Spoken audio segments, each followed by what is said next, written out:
Antes de irmos para o último relato, se ainda estiver por aqui, comente o horário que está assistindo. Gosto de saber quem assiste os relatos até o final. Bem, vamos continuar.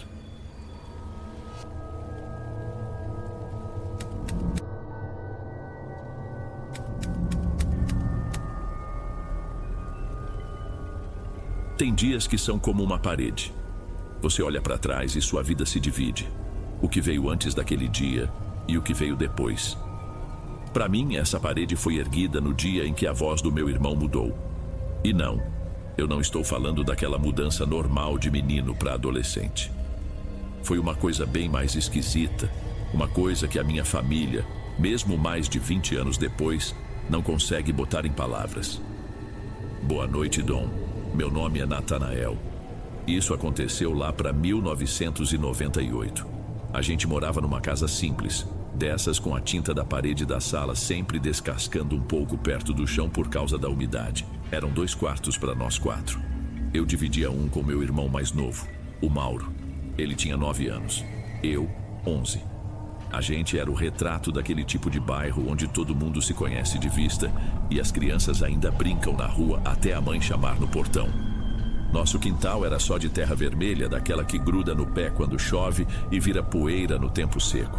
Meu pai vivia dizendo que um dia ia dar um jeito, botar grama ali, mas a gente sabia que era só jeito de falar. A vida era corrida. Ele saía cedo para a fábrica, voltava com o cheiro de óleo na roupa e minha mãe costurava para fora, o dia inteiro com o som da máquina de costura de fundo, que para mim era a trilha sonora da nossa vida. O Mauro sempre foi um moleque quieto, não era tímido nem antissocial, só quieto. Ele vivia no mundo dele. Tinha umas coleções de tranqueira que só ele entendia o valor. Pedra de formato estranho, tampinha de garrafa enferrujada, umas figurinhas gastas. O passatempo preferido dele era enterrar essas coisas no quintal, como se fossem tesouros, e depois desenhar mapas para se lembrar onde estavam. Eu achava meio bobo, mas não implicava. Ele era meu irmão mais novo, afinal. Cuidar dele era uma função que eu nem percebia que tinha. Ele era um guri tranquilo, de fala mansa, com aquela vozinha fina que sumiu de um dia para o outro. Lembro bem que tudo começou numa sexta-feira à tarde. A gente tinha sido liberado mais cedo da escola por causa de alguma reunião de professores. Meu único plano era me jogar no sofá e assistir aos desenhos que passavam naquele horário, uma folga boa no meio da rotina. Mal deu tempo de eu ligar a televisão e ouvir chamarem no portão. Eram o Leonardo e o Joaquim, 2 vizinhos que moravam na rua de cima. Eles eram um pouco mais velhos e tinham aquela energia de quem está sempre procurando o que fazer, o que geralmente significava arrumar alguma confusão pequena, dessas que não dão em nada, mas que parecem uma grande aventura. Eles não estavam me chamando, chamavam pelo Mauro. A proposta era ir até o Esqueleto. Era assim que a gente chamava uma construção abandonada, umas 2 quadras para dentro do bairro. O dono, diziam, tinha ido embora para outro lugar e largado a obra pela metade. Só tinha as paredes baixas, os pilares de concreto e a laje, já cheia de mato crescendo pelas frestas. Para nós, era um território proibido e, por isso mesmo, o lugar mais interessante do mundo. Mauro apareceu na porta, os olhos brilhando com a ideia. Eu vi a empolgação dele, a chance de ser incluído pelos garotos mais velhos. A gente vai lá no Esqueleto, Natanael, vem com a gente? Ele me chamou com aquela vozinha que eu mencionei. E aí veio a minha resposta, a frase que eu já repeti na minha cabeça 1 milhão de vezes desde então. Ah não, podem ir vocês, vou ficar em casa vendo TV. Não teve um motivo importante, era só preguiça, eu acho. O sofá parecia mais convidativo do que andar debaixo do sol para fuçar numa obra parada. Hoje, é claro, eu fico pensando se as coisas teriam sido diferentes. Se eu, como irmão mais velho, estivesse lá, talvez eu tivesse achado a brincadeira deles idiota, talvez eu tivesse mandado parar tudo. Mas eu não estava. Eu só dei de ombros e voltei para frente da televisão. Vi pela janela o Mauro saindo todo animado com os outros 2, correndo na frente, tentando acompanhar o passo deles. Foi a última imagem que eu tive dele sendo ele mesmo. As horas passaram com o barulho da televisão.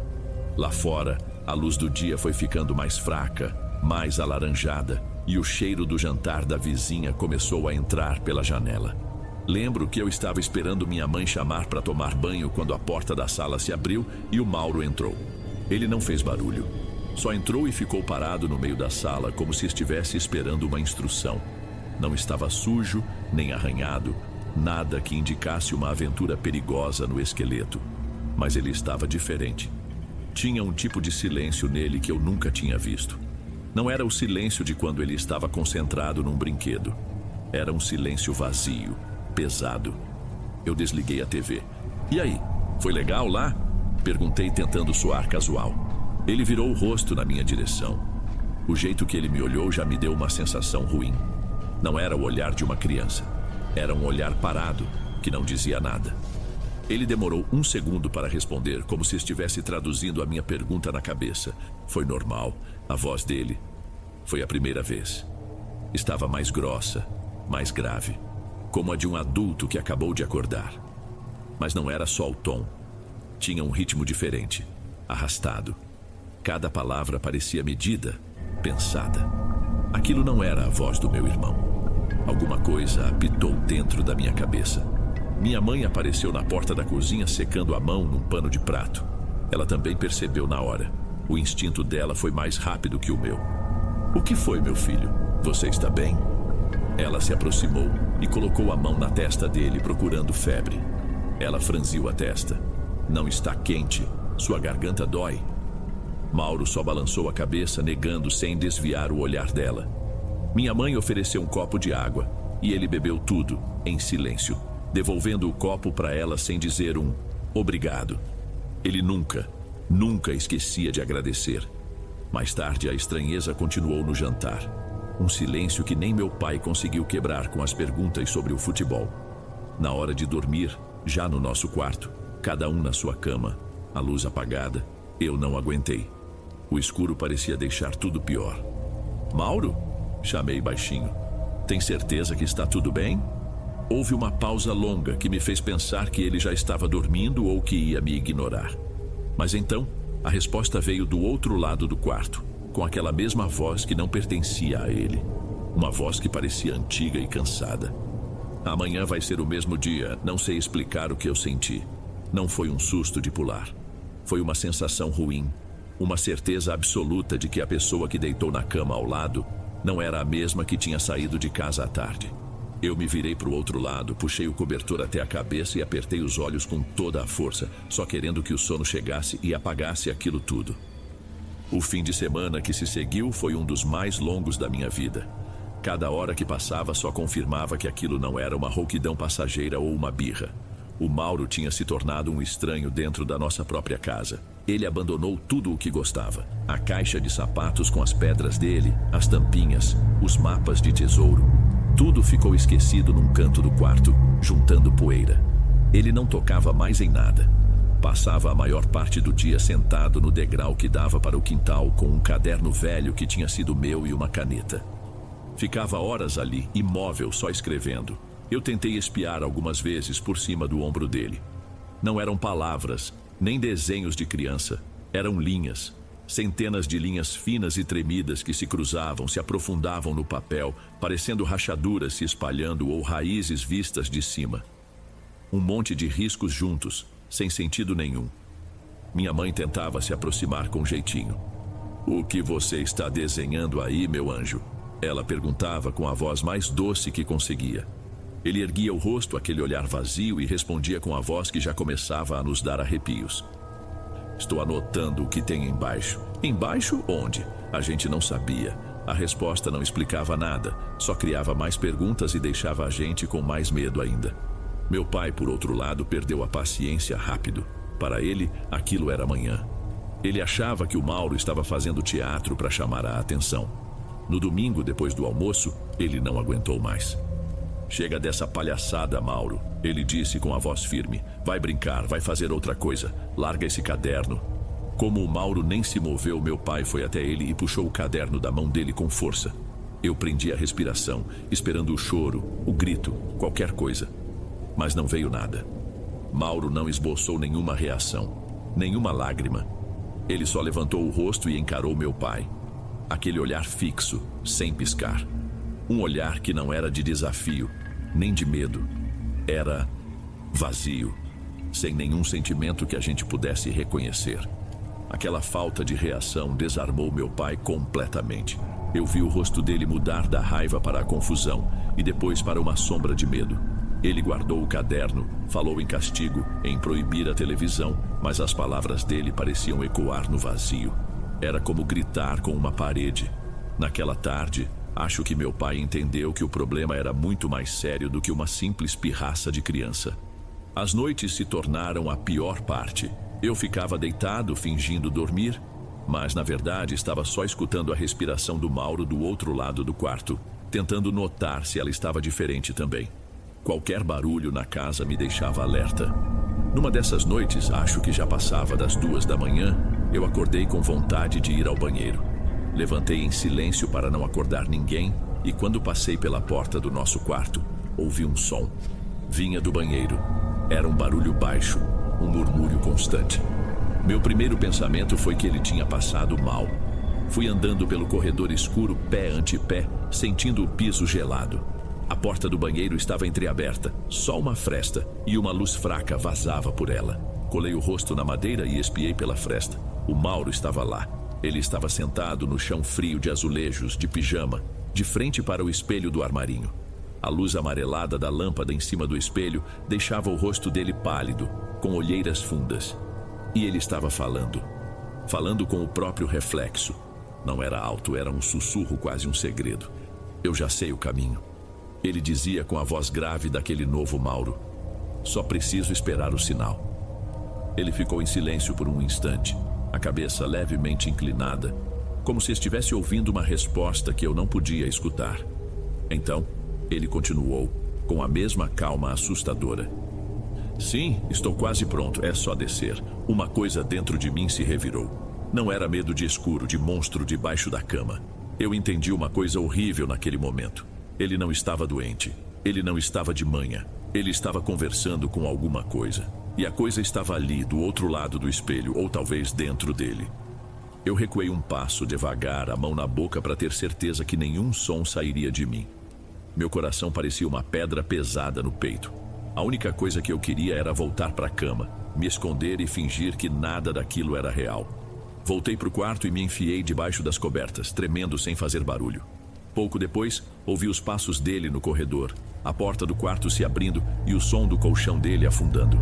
Naquela noite, eu tive a certeza absoluta de que não estava mais dormindo no mesmo quarto que o meu irmão.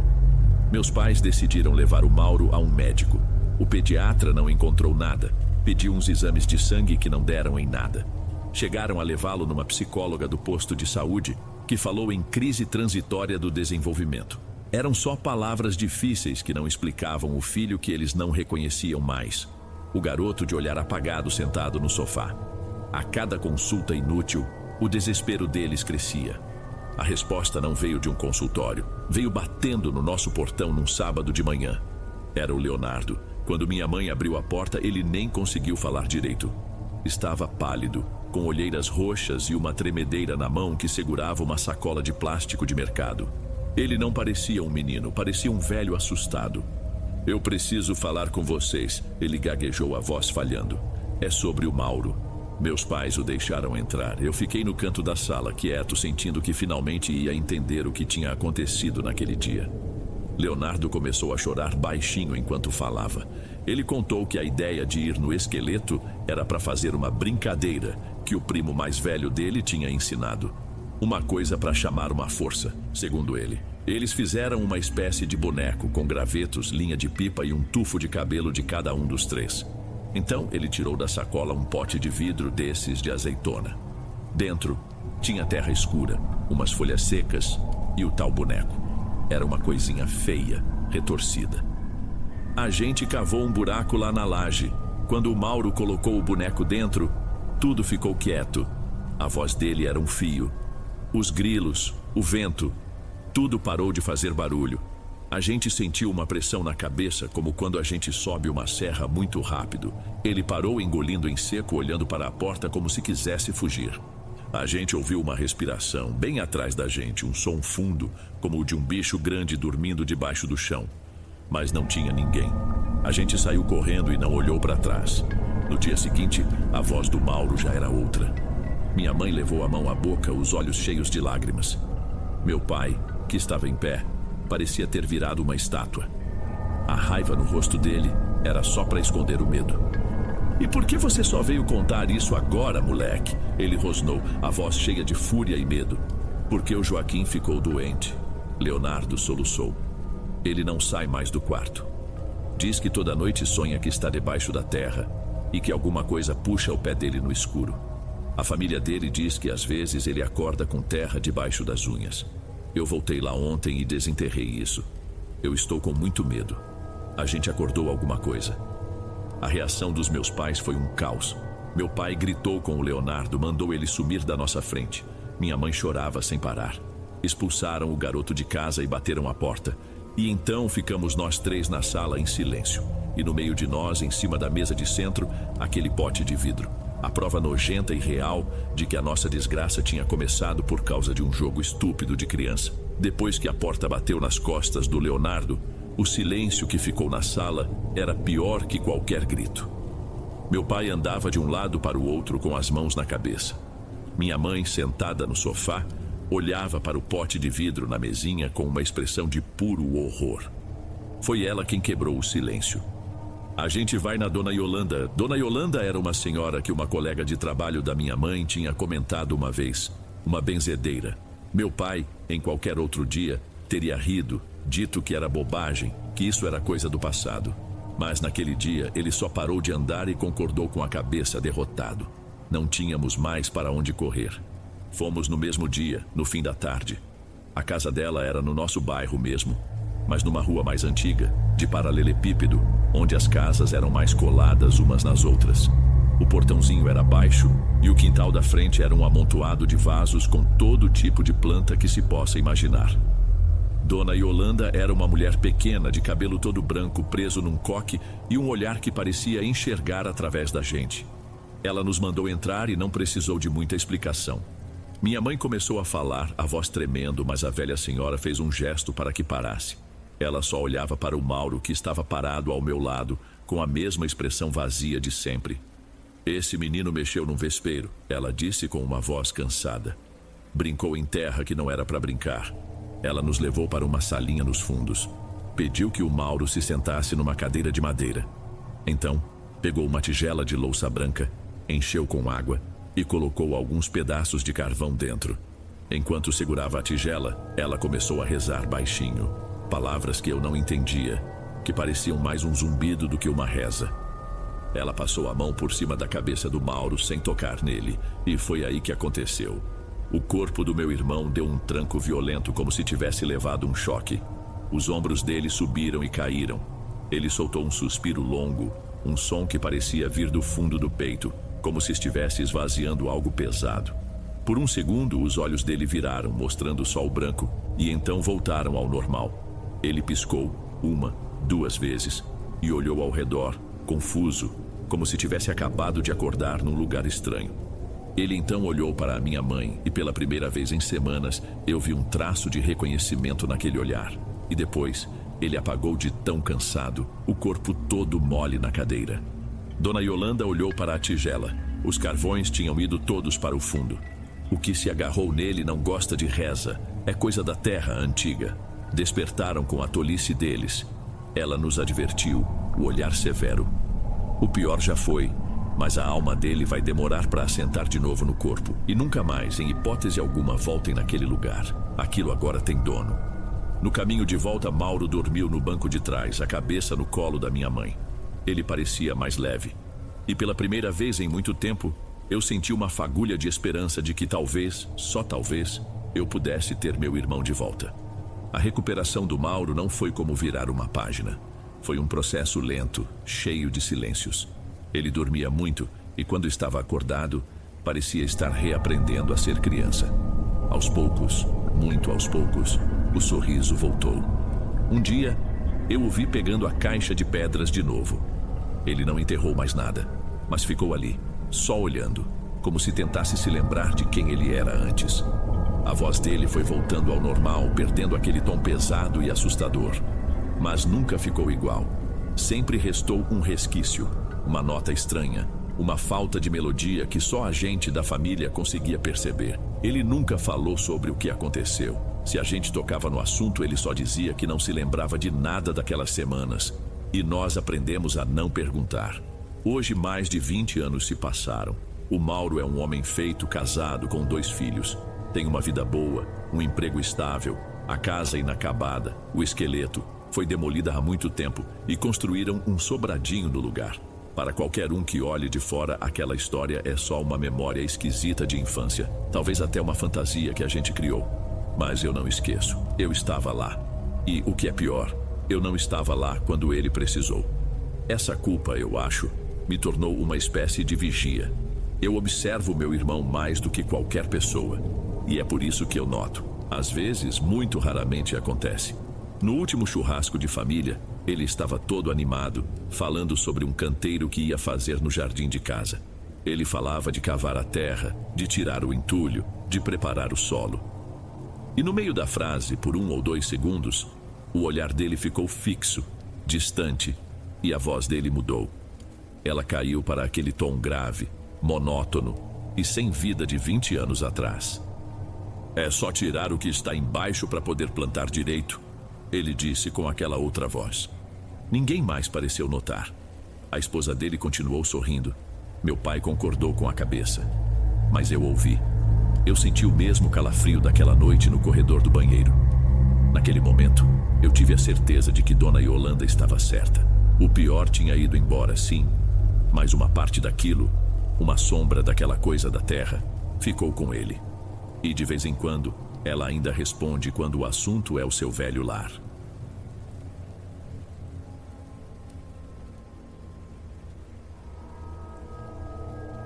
Antes de irmos para o próximo relato, se você é novo por aqui, não se esqueça de se inscrever no canal e ativar o sininho para receber as próximas histórias. Sua presença é importante e seu apoio é essencial. Bem, vamos continuar.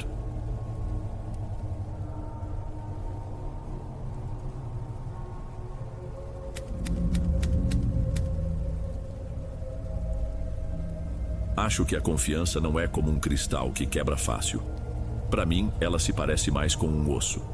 Leva tempo e muita força para quebrar, mas quando acontece, o estrago é feio e a gente sabe que aquilo nunca mais vai ser igual por dentro.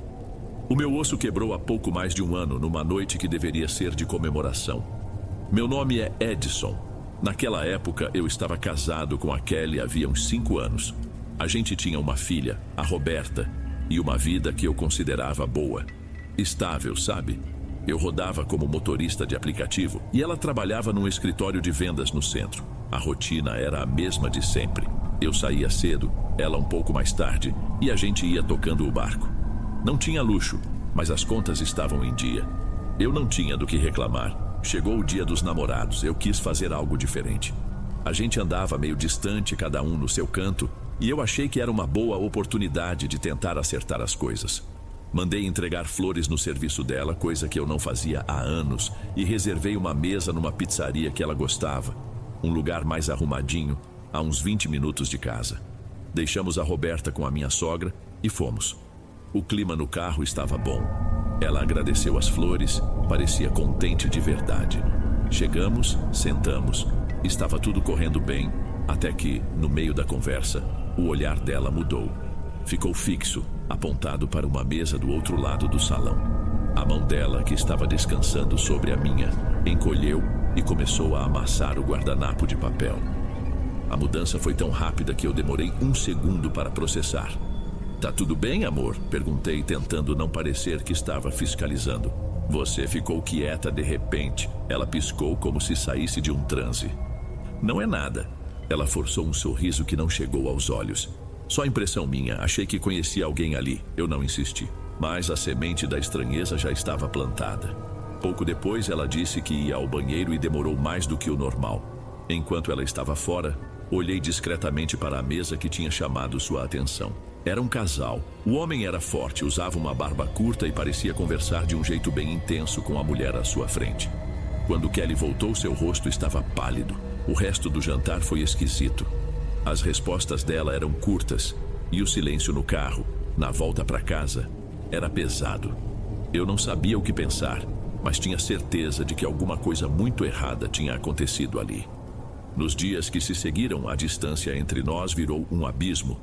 Kelly chegava cada vez mais tarde do trabalho, sempre com uma desculpa de cansaço ou estresse. Eu, na minha tentativa idiota de salvar as coisas, passei a recusar saídas com amigos, o futebol de quarta-feira, só para ficar mais em casa e mostrar que estava presente. Não adiantou nada. Era impossível furar o silêncio dela. Qualquer tentativa minha de conversa mais séria morria em respostas curtas. Foi nessa época que os sonhos começaram. O primeiro foi umas 3 semanas depois daquela noite na pizzaria. No sonho, eu estava deitado na nossa cama, de barriga para cima, e sentia um peso nos pés. Tinha alguém ali. Uma figura alta, toda vestida de preto, me observava em pé na beirada do colchão. Eu não conseguia ver o rosto, era só um vulto escuro. Mas as mãos eram compridas, com dedos finos que seguravam meus tornozelos. A força era absurda, me prendia na cama. Eu tentava gritar, mas a voz não saía, tentava me mexer e o corpo não obedecia. Acordei com o peito afundado, a respiração curta, a camisa grudada no corpo de tanto suor. Olhei para o relógio digital ao lado da cama. Eram 3h30 da madrugada. Achei que era só um pesadelo ruim, resultado da tensão toda. Mas ele se repetiu, na noite seguinte e na outra. O cenário mudava. Às vezes era uma rua deserta, às vezes o corredor da nossa casa. Mas a figura era sempre a mesma. A sombra, como comecei a chamar mentalmente. E eu sempre acordava no mesmo horário, 3h30, com aquela sensação horrível de um peso no peito. Junto com os sonhos, meu corpo começou a falhar. Passei a sentir uma náusea constante. Tonturas que me pegavam no meio do dia, dirigindo ou em casa. Perdi o apetite. O cheiro de qualquer comida mais forte já era o suficiente para me revirar o estômago. Eu estava emagrecendo, me sentindo fraco. Uns 3 meses depois daquele jantar, numa noite em que a gente mal tinha trocado 2 palavras, Kelly sentou na beirada da cama e soltou a notícia. Ela disse que estava grávida de novo. Fiquei sem reação. Tentei esboçar um sorriso, dizer que era uma notícia boa, mas por dentro tudo gelou. Grávida? Como? Se a nossa intimidade era quase zero naquela altura. As datas não batiam direito na minha cabeça. Tentei pensar que talvez um novo bebê pudesse nos unir, consertar as coisas. Mas uma parte de mim, uma parte que estava acordando toda noite às 3h30, sabia que aquilo era só mais uma peça no quebra-cabeça estranho que a minha vida tinha se tornado. A notícia da gravidez foi a gota d'água. Não era mais só uma desconfiança, uma pulga atrás da orelha por causa de uma noite estranha. Eu tinha a certeza de que as contas não fechavam. A sombra nos meus sonhos parecia menos um pesadelo e mais um alarme, um aviso desesperado que minha própria cabeça tentava me dar. Eu precisava saber o que estava acontecendo ou ia enlouquecer de vez. A distância da Kelly se tornou uma arma. Ela usava o cansaço da suposta gravidez como escudo para tudo. Mal conversava, mal me olhava. E eu, por fora, fingia que estava tudo bem, que estava feliz com o novo bebê. Mas por dentro, eu observava cada gesto, cada palavra. Numa noite, a oportunidade apareceu. Ela tomou um remédio para dor de cabeça e dormiu pesado. Um sono que eu sabia que não seria interrompido por qualquer barulho. Esperei umas 2 horas, até o silêncio da madrugada se assentar na casa. O coração batia forte, não de medo, mas de uma calma esquisita. Levantei sem fazer barulho e fui até a sala, onde a bolsa dela estava, jogada numa poltrona. Minhas mãos tremiam um pouco quando abri o zíper. Dentro, as coisas de sempre. Carteira, um batom, chaves de casa. Mas no fundo, debaixo de um lenço, eu encontrei um saquinho plástico tipo zip, com umas folhas secas bem escuras e trituradas. Ao lado, um pacotinho de papel dobrado, como os de farmácia de manipulação, com um pó branco dentro, fino como talco. E por fim, um molho de chaves que eu nunca tinha visto na vida. Não senti pânico, tudo ficou claro de um jeito horrível, uma confirmação. Peguei meu celular e tirei uma foto das chaves. Depois, com todo o cuidado do mundo, abri os saquinhos. Tirei uma pitada do pó e alguns fragmentos das folhas. Enrolei tudo num recibo velho que estava na minha carteira e guardei no bolso. Fechei a bolsa, coloquei de volta na poltrona, exatamente do mesmo jeito. No dia seguinte, inventei que precisava resolver um problema do carro numa oficina em outra cidade. Dirigi por quase 1 hora até um laboratório de análises que encontrei na internet. Cheguei no balcão nervoso e contei a história que tinha ensaiado. Disse que as amostras eram para um trabalho da faculdade do meu sobrinho, sobre plantas da região, e que o pó era um tipo de calcário que ele tinha achado. A moça não pareceu desconfiar. Paguei em dinheiro e saí de lá com um número de protocolo e um prazo de 5 dias úteis. Aqueles dias de espera foram os piores. Eu via a Kelly andar pela casa e só conseguia pensar no que tinha naqueles pacotes. Ela parecia mais nervosa também, sempre com a bolsa perto, como se soubesse, como se sentisse que seu segredo tinha sido violado. O telefone tocou no 5º dia, no começo da tarde. Era um número desconhecido, da cidade vizinha. Atendi e a mesma moça do laboratório me disse, com uma voz neutra, que o laudo estava pronto. Dirigi até lá com o estômago embrulhado, repassando 1000 possibilidades na cabeça. Talvez não fosse nada. Talvez fossem só umas ervas estranhas, um remédio caseiro que ela tomava escondido. Eu queria acreditar nisso. No laboratório, um senhor de jaleco branco me chamou para uma salinha nos fundos. Ele tinha o meu laudo numa pasta e me olhou por cima dos óculos. Rapaz, o senhor me disse que isso era para um trabalho escolar, certo? Confirmei com a cabeça, a boca seca. Ele suspirou. Olha, eu não sei que tipo de trabalho é esse, mas preciso te alertar. As folhas secas são de uma planta popularmente conhecida como comigo ninguém pode, altamente tóxica. A ingestão em pequenas doses contínuas causa exatamente os sintomas iguais aos de uma doença degenerativa. Náusea, fraqueza, falência dos órgãos a longo prazo. Ele fez uma pausa e apontou para outra linha no papel. Já o pó branco é uma mistura. Tem cálcio, provavelmente para disfarçar na comida. Mas o componente principal é um veneno de ação lenta, sem cheiro, sem gosto. Um trabalho profissional. Fiquei ali parado, olhando para a cara dele sem conseguir processar. As palavras entravam no meu ouvido, mas não faziam sentido. Não era um remédio, era um plano. Um plano para me apagar aos poucos, sem deixar rastros. Saí do laboratório e fiquei um tempão sentado dentro do carro no estacionamento, com o laudo no banco do carona. O mundo lá fora continuava normal. Carros passando, gente andando. Mas o meu mundo acabou ali. Não era só traição. Era uma tentativa de assassinato. Fria, calculada.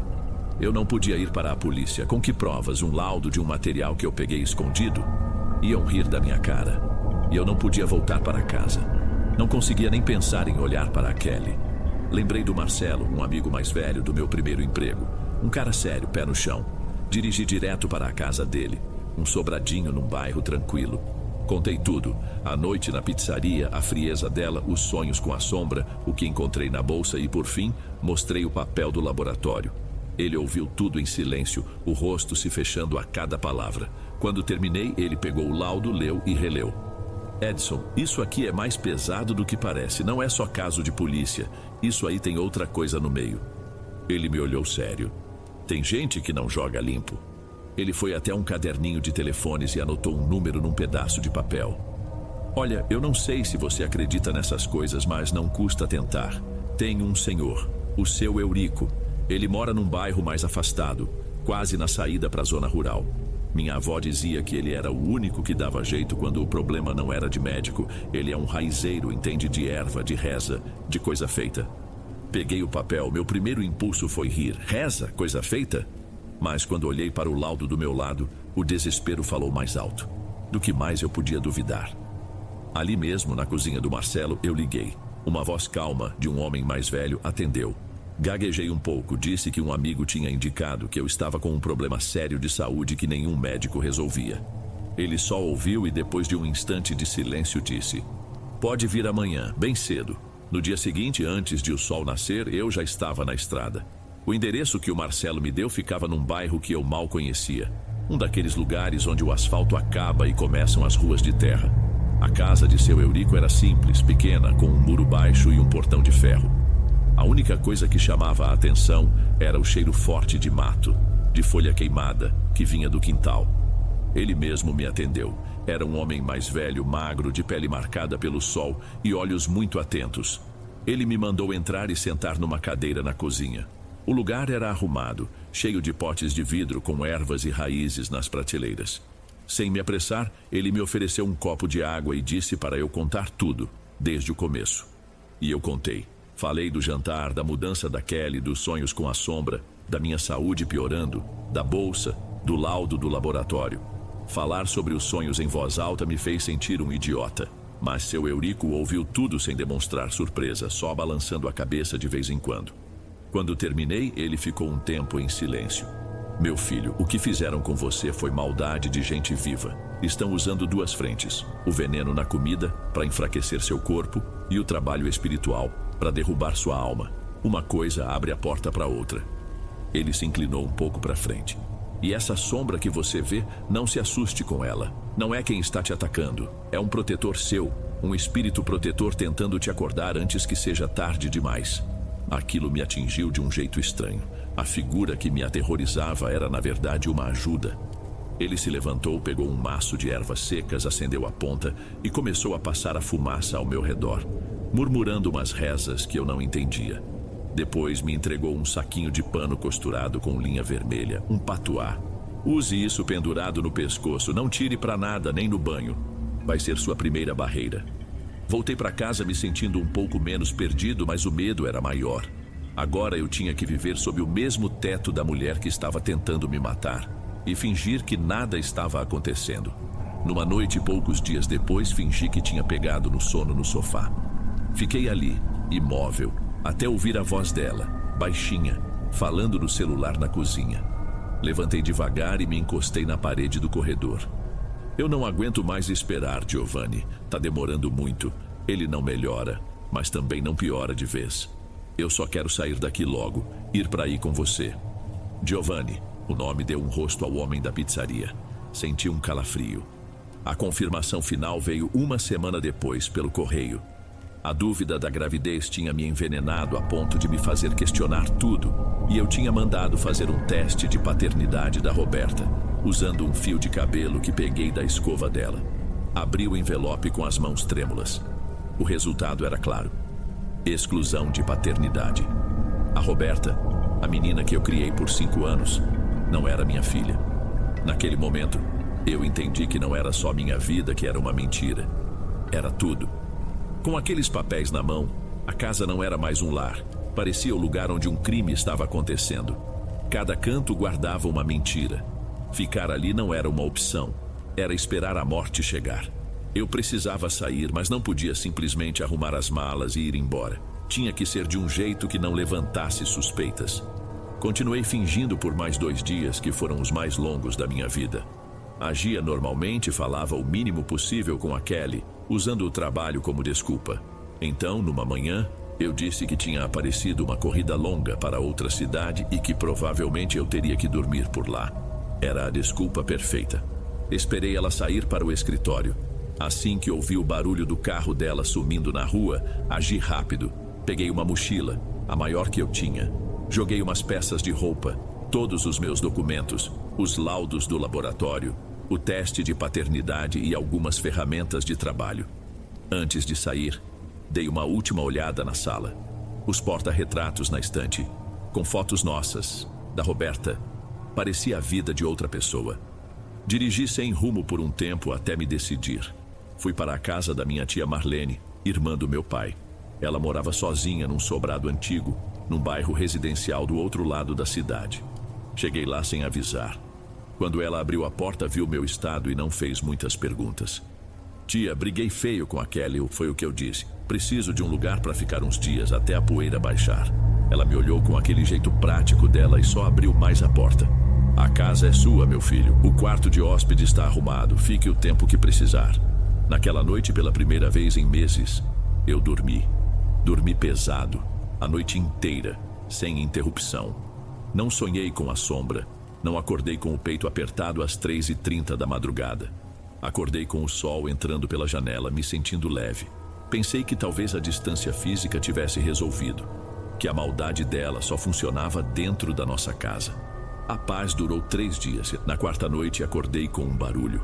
Eram passos no corredor, lentos, arrastados, como se alguém andasse com dificuldade. Pensei que era minha tia indo ao banheiro, mas o som parou na porta do meu quarto e não continuou. Levantei, abri a porta e não vi ninguém. O corredor estava vazio e a porta do quarto da minha tia fechada. No dia seguinte, coisas pequenas começaram a acontecer. Uma xícara que eu tinha certeza de ter deixado na pia apareceu em cima da mesa da sala, intacta. Sombras que se moviam rápido demais no canto do olho. Eu tentava me convencer de que era coisa da minha cabeça o estresse acumulado.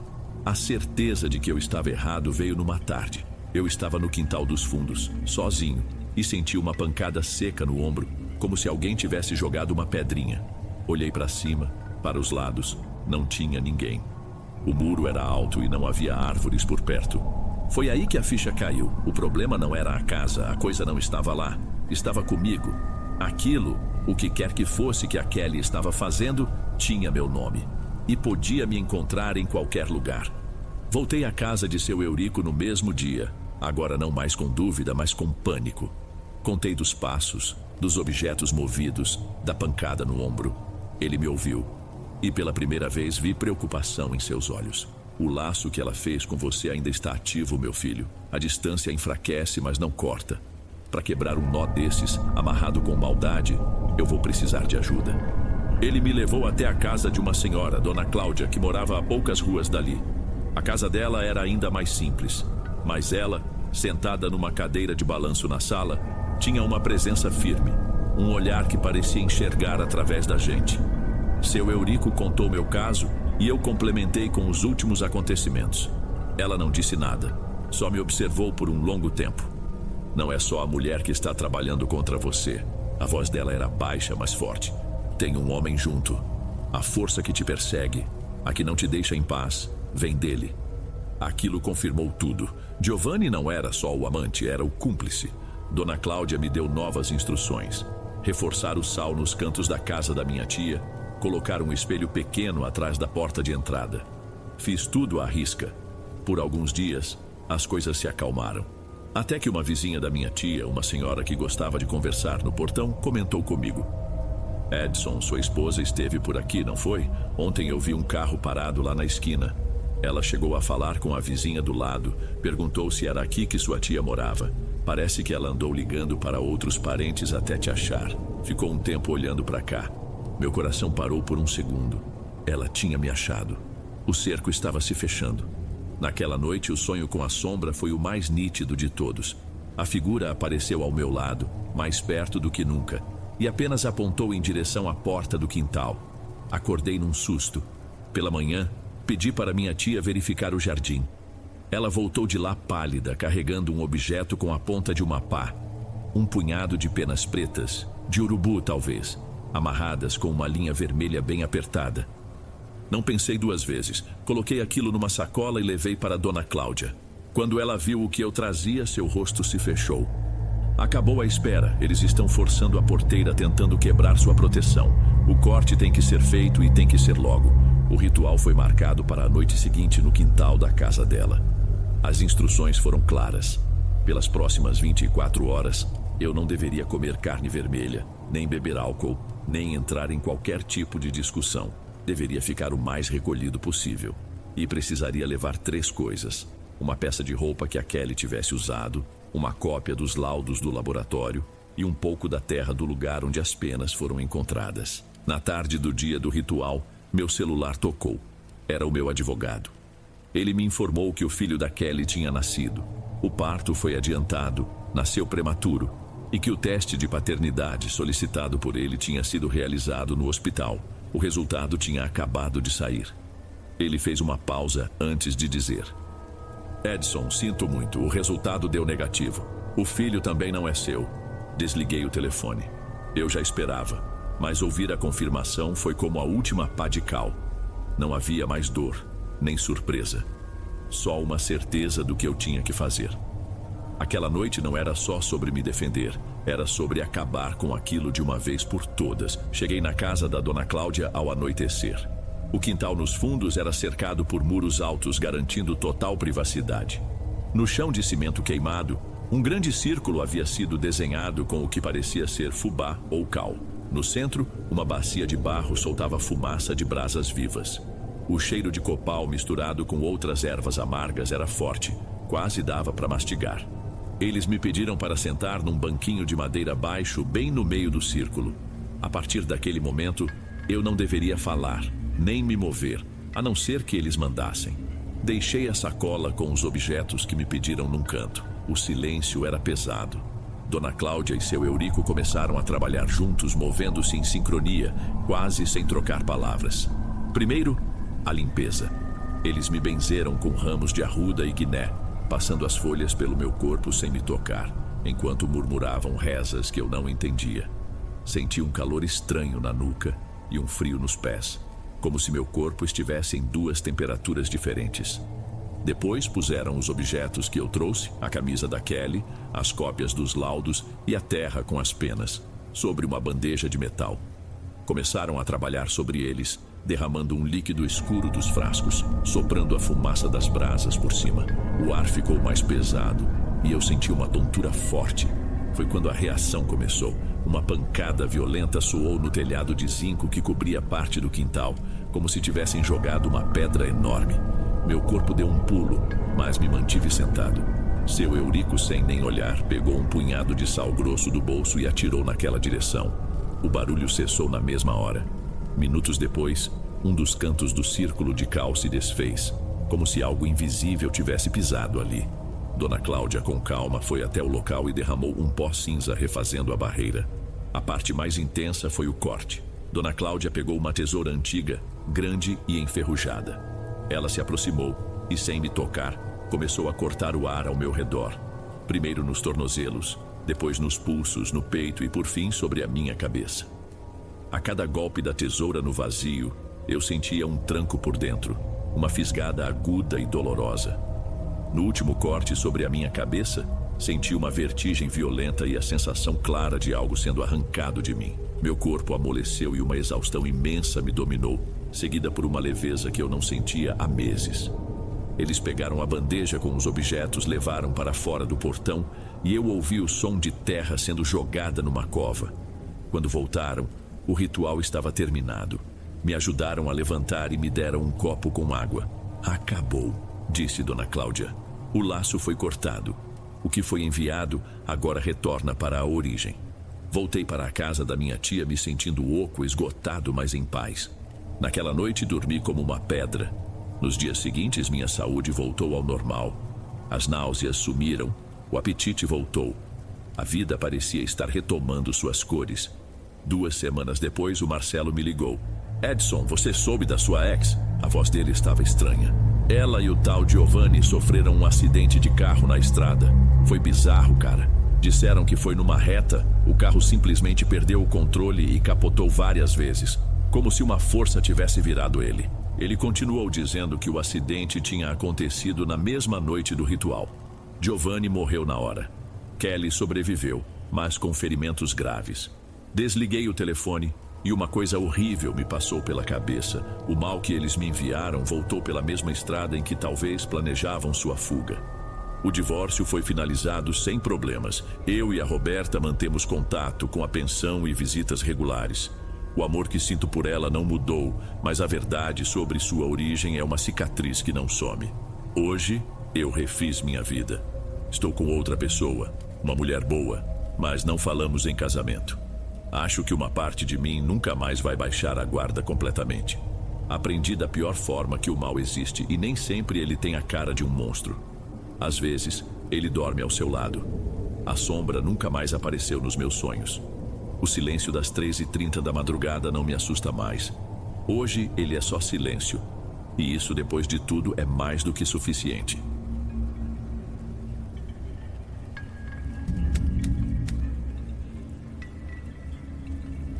Meu nome é Alberto. O que vou contar aconteceu há quase 30 anos. Nessa época, minha vida era só eu e minha mãe, Sandra, numa casa simples, com piso de cimento queimado e umas poucas galinhas ciscando no quintal de terra. Meu pai era uma figura quase desconhecida para mim. Ele tinha outra família, outra vida, e aparecia tão raramente que eu mal guardava seu rosto na memória. Quando vinha, trocava 2 ou 3 palavras e logo ia embora, como se o ar da nossa casa fosse pesado demais para ele respirar. Nossa rotina era de trabalho. Minha mãe fazia pães caseiros para vender e eu, um garoto de 15 anos na época, ajudava nas entregas. Saía pelas ruas do bairro com a bandeja coberta por um pano de prato, sentindo o cheiro quente da fornada. Com as moedas que juntava, eu comprava alguma coisinha para mim, mas a maior parte era para ajudar em casa. Essa era a nossa vida, sem grandes surpresas, até a tarde em que vi o carro dele parado na esquina. Meu pai. Ele me chamou, disse que queria conversar. Fui até lá meio desconfiado. Foi quando ele me disse que queria me dar um terreno, um presente porque eu tinha feito 15 anos. Fiquei sem saber o que dizer. Um terreno? Dele? A primeira coisa que me veio à cabeça foi minha mãe. Sabia que ela não aceitaria. Ela era orgulhosa, nunca quis nada que viesse da parte dele. Eu agradeci, mas disse que não podia aceitar. Ele só me olhou, um olhar cansado, e falou para eu pensar no assunto. 2 dias depois ele apareceu lá em casa. Minha mãe atendeu e eu fiquei na cozinha, só escutando. Ele repetiu a história do terreno. A voz dele era calma, mas a da minha mãe estava cheia de espinhos. Ela disse que não precisávamos de nada, que ele podia guardar as coisas dele para outra família. Ele não insistiu, só foi embora. Naquela noite eu toquei no assunto com ela. Falei que com um pedaço de terra a gente podia plantar banana, batata doce. Eu podia vender na rua com um carrinho. Ajudaria muito mais que as moedas das entregas de pão. Ela não respondeu, mas vi que a ideia ficou ali, martelando. Os dias passaram e meu pai continuou aparecendo, sempre com a mesma conversa. Depois de quase 1 mês de insistência, minha mãe, por puro cansaço e senso prático, cedeu. A única condição era que ele passasse tudo para o meu nome, com papel passado, para não dar problema depois. Eu não imaginava que o verdadeiro problema estava só começando. Com os papéis assinados, a primeira coisa que fiz foi capinar o terreno. Era um lote pequeno, mas para mim parecia uma fazenda. Meu pai até apareceu para dar umas dicas, mas a maior parte do suor foi meu. Plantei as mudas de bananeira e as ramas de batata doce, e uma ideia fixa martelava na minha cabeça: ter um carrinho de ambulante. Um daqueles de metal que soltam vapor para vender os frutos já cozidos pelas ruas. Minha mãe, a princípio, achou que era um sonho grande demais, mas eu insisti tanto que ela acabou me dando um dinheiro. Encontrei um carrinho usado, meio amassado, mas que servia. Enquanto minha colheita não vinha, comecei a comprar os produtos de um conhecido para dar início ao negócio. E deu certo. Na primeira semana, vendi quase tudo. As pessoas vinham pelo som do apito, um som agudo que se espalhava pelas ruas e atraía a curiosidade. Voltar para casa com o carrinho vazio e os bolsos com algum dinheiro me dava um orgulho que eu nunca tinha sentido. O terreno também ia bem, as plantas cresciam fortes, as folhas bem verdes. Tudo parecia estar finalmente entrando nos eixos. Meu pai sumiu de novo e eu não sentia falta. Já estava acostumado. A outra família dele, no entanto, eu via de vez em quando. Eram só olhares tortos, cochichos que eu ouvia de raspão. Minha mãe sempre dizia para eu não dar bola. Mas teve um dia que foi impossível ignorar. Eu estava numa das ruas principais, terminando a venda, quando uma caminhonete passou por mim, tirando uma fina. Tive que puxar o carrinho com força para não ser atingido. Olhei e vi quem era. Celso, meu meio-irmão mais velho. Pensei que fosse descuido, mas ele deu ré e jogou o carro na minha direção de novo. Dessa vez, parei e gritei. Disse que ele estava louco, que eu não era bicho para ele tratar assim. Ele freou, desceu da caminhonete e veio na minha direção com um olhar que eu nunca vou esquecer. Sem falar uma palavra, me empurrou com tanta força que eu caí sentado. E então ele começou a despejar um monte de coisa. Não eram só xingamentos, eram frases feitas para moer a gente por dentro, para me lembrar que para eles eu era menos que nada. Tentei levantar, mas ele foi mais rápido. Agarrou meu carrinho e o virou com tudo. As batatas e bananas rolaram pela poeira da rua. O vapor escapou com um chiado, e aquele cheiro doce, que antes era o cheiro do meu sucesso, de repente pareceu amargo. Não satisfeito, ele pegou um punhado de terra e jogou no meu rosto. A areia arranhou meus olhos, entrou na minha boca. Fiquei ali cuspindo o pó enquanto ele entrava na caminhonete e arrancava cantando pneu. Algumas pessoas na rua olharam, umas com pena, outras só curiosas, mas ninguém se mexeu. A vergonha que eu senti foi uma das piores sensações da minha vida. Levantei meu carrinho torto, juntei o que dava para salvar e voltei para casa de cabeça baixa, engolindo um choro que queimava a garganta. Naquele dia, eu entendi que não importava o quanto eu tentasse subir, sempre haveria alguém disposto a me chutar de volta para o chão. Apesar da humilhação, eu continuei. Parar seria dar a ele a vitória. Então, toda tarde, lá estava eu, empurrando meu carrinho torto, com o apito soando mais fraco, quase um lamento. Mas pouco tempo depois, as coisas começaram a desandar dentro de casa. Minha mãe, Sandra, começou com uma tosse seca, uma coisa que não passava. Dizia que era como se tivesse um espinho arranhando sua garganta por dentro. O médico passou uns comprimidos, mas a tosse continuou firme. Logo em seguida vieram as dores nas costas, uma fisgada que a pegava de repente no meio de uma tarefa e a obrigava a se sentar, o rosto contraído de dor. Ela teve que parar de vender os pães. A responsabilidade da casa caiu toda nas minhas costas.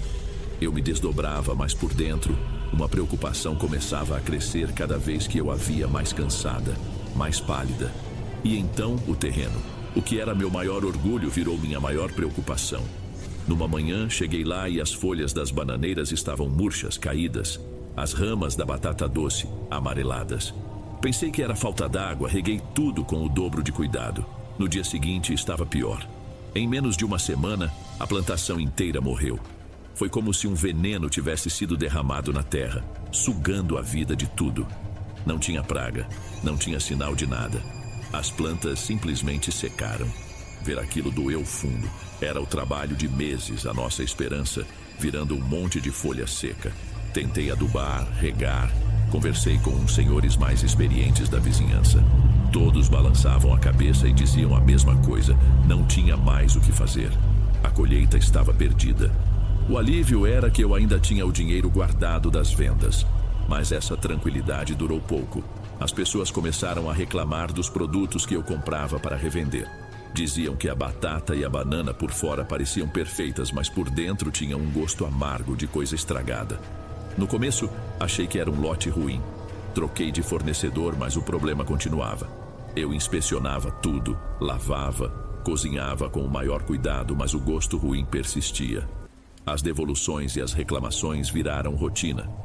Minha mãe tentava me acalmar, dizia para eu ter fé que era só uma fase ruim. Rezava o dia todo, pedia a Deus que as coisas melhorassem. Eu queria acreditar, mas era difícil. Era como se uma podridão invisível estivesse se espalhando, contaminando não só os frutos, mas tudo ao nosso redor. Apesar dos problemas, havia dias em que eu conseguia salvar uma parte da mercadoria e sair para vender. Cada trocado contava, já que minha mãe continuava sem poder trabalhar. Numa dessas tardes, acabei me demorando mais na rua. Antes de voltar para casa, passei na casa de um casal de idosos que me conhecia desde pequeno. Eles sempre me trataram com muito carinho e, vendo minha cara de preocupação, me convidaram para entrar. Acabei desabafando, contei da doença da minha mãe que não melhorava e confessei algo que não tinha dito a ninguém. Eu também não andava bem. Tinha umas dores de cabeça esquisitas, uma dor que não ficava parada, parecia que algo se arrastava dentro do meu crânio. A senhora, uma mulher de olhar bondoso e mãos enrugadas, me ouviu com atenção. Me deu um saquinho com ervas secas para fazer chá e um vidrinho com um óleo para as têmporas. Da sua bolsa tirou um santinho de São Jorge e me entregou. Pede com fé, meu filho, ele é o guerreiro, ajuda a quebrar qualquer demanda. Agradeci e saí de lá, já era noite. O ar estava mais fresco e as ruas quase vazias. Eu empurrava meu carrinho, ouvindo só o barulho das rodas na terra fofa. O caminho para casa passava por uma subida de terra, ao lado de um terreno onde tinha uma construção abandonada.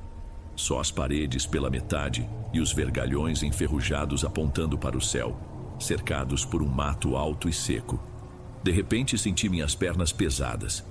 Um cansaço estranho, como se eu estivesse arrastando alguma coisa. Continuei andando de cabeça meio baixa para não tropeçar, mas em certo momento eu levantei o olhar. E foi quando a vi. A alguns metros na minha frente, uma figura que parecia uma mulher. Tinha um pano escuro cobrindo a cabeça e caminhava muito devagar, com o corpo curvado para a frente. Passei por ela sem dizer nada. Havia algo no jeito dela que me deu um arrepio. O passo era lento demais, arrastado. A cabeça estava sempre virada para o chão. Apertei o passo para deixá-la para trás, mas no instante em que a ultrapassei, senti um golpe seco nas costas. Uma pancada forte, como se tivessem jogado uma pedra em mim. Virei na mesma hora, irritado, esperando ver a tal mulher. Mas o que estava no caminho me fez travar. Não era mais a senhora curvada. No lugar dela, havia uma coisa alta, magra, a ponto de parecer um esqueleto. A postura era toda errada, o corpo torcido para o lado, com um pescoço que parecia longo demais e a cabeça inclinada num ângulo que não era humano. A pouca luz de um poste distante mostrava o contorno dela, e eu percebi que aquilo não se movia como uma pessoa. A primeira coisa que eu quis foi correr. Larguei o carrinho e disparei morro acima, sentindo as pernas cada vez mais pesadas, como se estivessem presas na lama. Quando olhei para trás, a rua estava vazia. Só o meu carrinho abandonado e o mato balançando com o vento. Voltei tremendo, peguei o carrinho e fui embora quase sem respirar. Naquela noite, entendi que o que eu tinha visto não era deste mundo. E o pior, eu tive a certeza de que aquela coisa não tinha ficado para trás. Ela tinha me seguido. A criatura da estrada não saiu mais da minha cabeça, mas os problemas reais não me davam trégua. Minha mãe piorava a cada dia. Numa manhã, enquanto ela dormia no sofá, enrolada num lençol fino para conter os calafrios, ouvi chamarem no portão. Espiei pela fresta da janela e senti uma raiva que subiu na hora. Eram eles, Celso e a mãe dele, Ângela. Abri a porta e fiquei ali, barrando a passagem. A mulher, Ângela, falou primeiro. A voz dela era dura, não pedia, mandava. Onde está sua mãe? Ela não está bem, não pode receber visita. Respondi encarando-a, tentando passar um recado que ela ignorou completamente. Ela deu um passo à frente, me forçando a recuar um pouco. Não viemos visitar, viemos resolver uma coisa importante. Antes que eu perguntasse, Celso tomou a frente. Ele parecia ainda maior e mais ameaçador na porta da minha casa. Aquele terreno que o pai te deu não é seu. Ele sempre foi da minha filha, a que acabou de nascer. Ele prometeu para ela. Agora você vai ter que devolver. Eu fiquei em silêncio por um segundo, sentindo um nó se formar no meu estômago. A audácia deles era inacreditável. Vir até a minha casa, com a minha mãe doente, para me arrancar a única coisa que eu tinha. Não, minha voz saiu mais firme do que eu esperava. O terreno é meu pai me deu e o papel está no meu nome. O rosto de Celso se fechou, mas foi Ângela quem deu o golpe final. Ela me olhou de cima a baixo com um desprezo que dava nojo. Você não sabe com quem está se metendo, moleque, ela disse baixinho, quase num sussurro. A gente vai cair em cima de vocês, vai ser que nem praga, que nem uma aranha que tece a teia no escuro e depois só espera. Aquela imagem ficou na minha cabeça. Aranha. A criatura na estrada, o jeito que ela se movia. Senti um arrepio subir pela minha nuca. Bati a porta na cara deles e passei a tranca. Fiquei ali, de costas para a madeira, escutando os passos deles se afastando. O coração batia descontrolado. Não era mais uma suspeita. Agora eu sabia. O mal que estava nos cercando tinha um rosto. Tinha dois. No dia seguinte, meu pai apareceu. Disse que ficou sabendo da visita. Me pediu para não ligar. Falou que o terreno era meu e ponto final. Antes de ir, enfiou um bolo de notas amassadas na minha mão e pediu para eu não contar para minha mãe. Guardei o dinheiro. Naquele momento ele não parecia um gesto de apoio, mas de culpa. Como se ele soubesse exatamente o tipo de gente que tinha colocado na nossa vida e estivesse tentando lavar as mãos. O dinheiro do meu pai não durou muito. Os remédios eram caros e a saúde da minha mãe só piorava. A febre não cedia e as dores nas costas a deixavam quase imóvel. Uma irmã dela, minha tia Cida, que morava em outra cidade, teve que vir para nossa casa para ajudar a cuidar dela. Eu simplesmente não estava dando conta de tudo sozinho. Com a chegada da minha tia, eu consegui respirar um pouco, mas as noites continuaram sendo um tormento. Os pesadelos ficaram piores. Eu sonhava que estava do lado de fora de casa e via um risco escuro desenhado no chão, circulando todo o nosso terreno. Era um pó preto, com um cheiro que me lembrava metal queimado e coisa podre.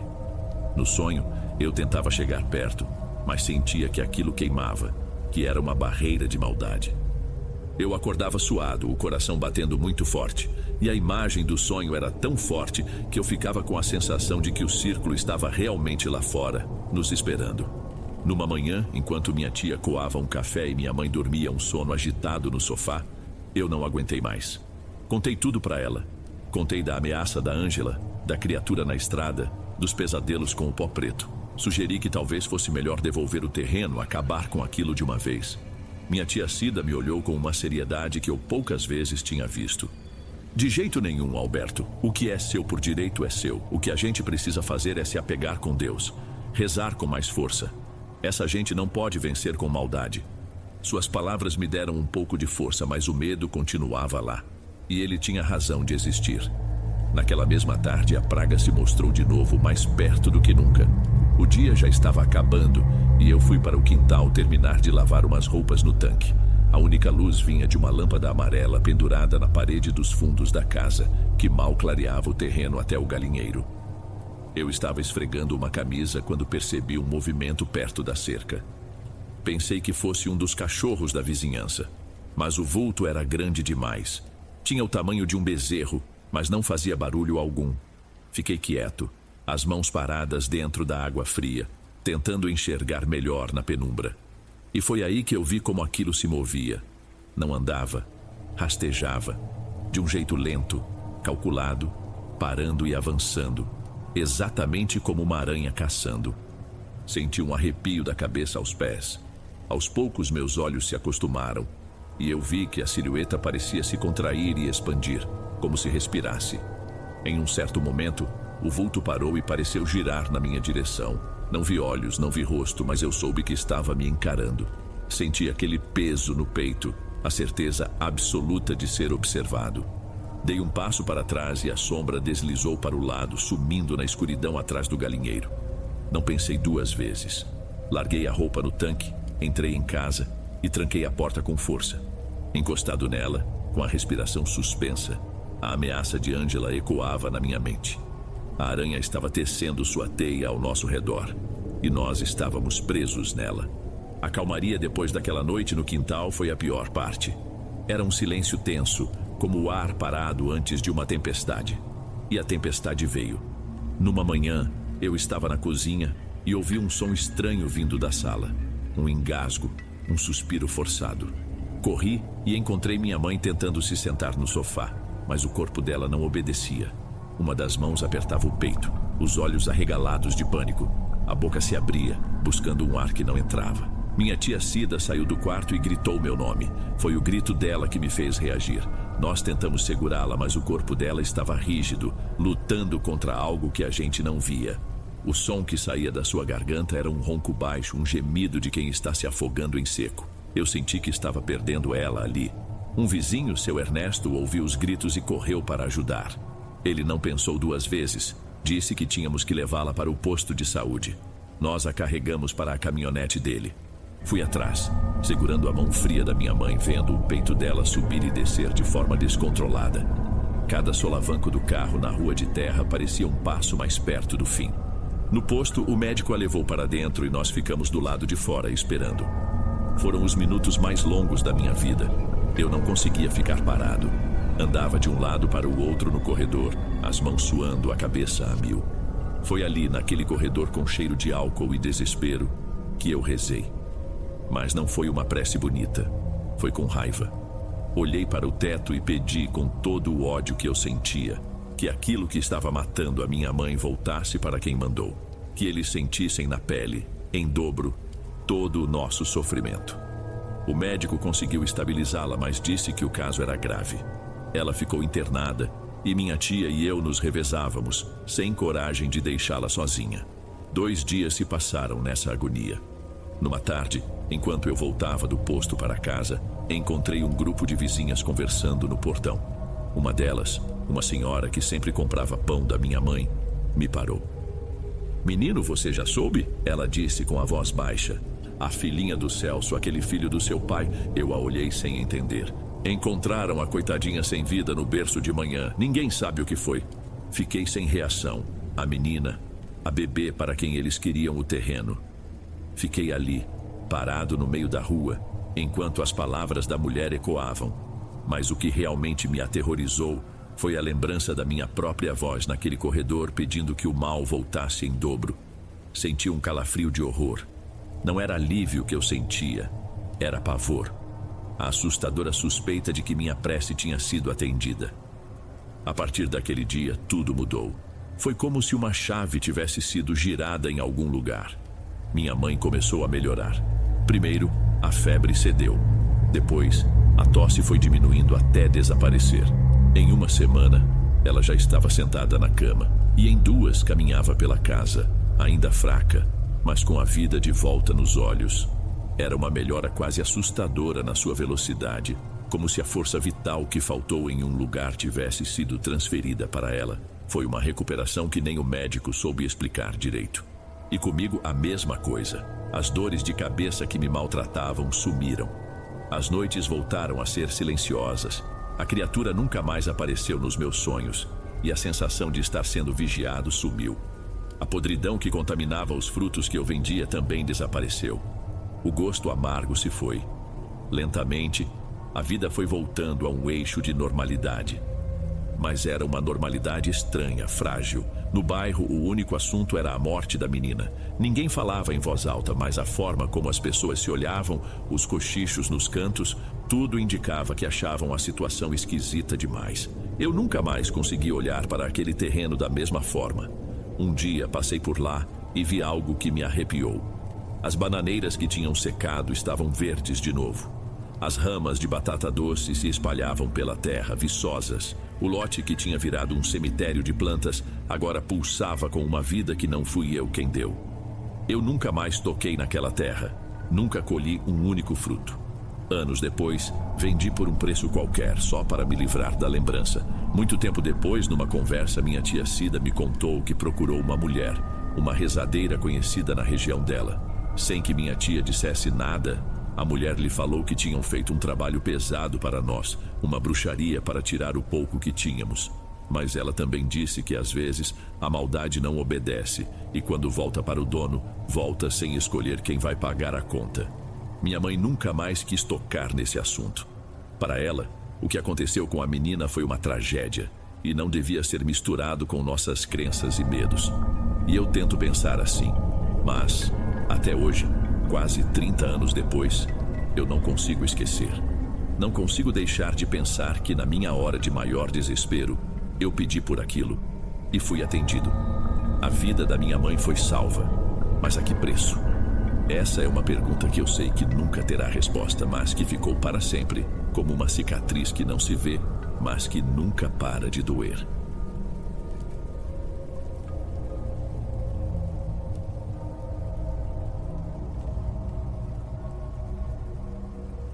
Ei pessoal, obrigado por ouvirem. Clique no sininho de notificações para ser alertado de todas as futuras narrações. Lanço vídeos novos todos os dias por aqui. Espero te ver nos próximos. Agora na tela vou deixar outros 2 bons vídeos que sei que irão gostar. Te vejo por lá.